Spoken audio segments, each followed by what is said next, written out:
we knew throughout the summer that it was going to be important to keep things adjusted.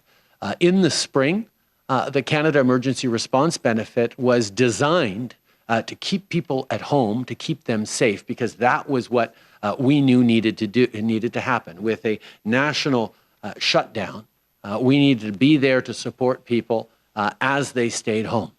But we knew as the summer rolled out that people were getting back to work, people were starting up again, and we needed to make modifications to better support with slightly more fine-tuned tools the reality that people were facing, which is why we announced through the summer that we were going to be extending the wage supports to the fall, right to Christmas. Even though we didn't know for sure that a second wave would come, we had a feeling that it would be necessary, and therefore we did. That's the commitment we made to Canadians from the very beginning of this pandemic, and that's the one we hold to.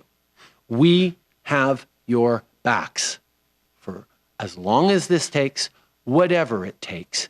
The Government of Canada will be there to support Canadians until the end of this COVID pandemic. We've been asking since March and April to make substantive changes to the rent program. As you may know, only about 10% of small and medium-sized businesses qualified because it went through the landlords, not the tenant.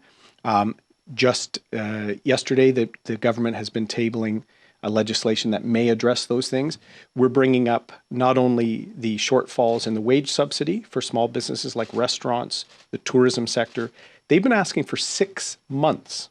The Trudeau government prorogued Parliament rather than working on getting our economy right and saving small business. And then the audit process. Can you imagine a small business holding on by a thread and having the tax collector descend on you with an audit? I think it's horrible. It's unfair. So we're going to be raising those three.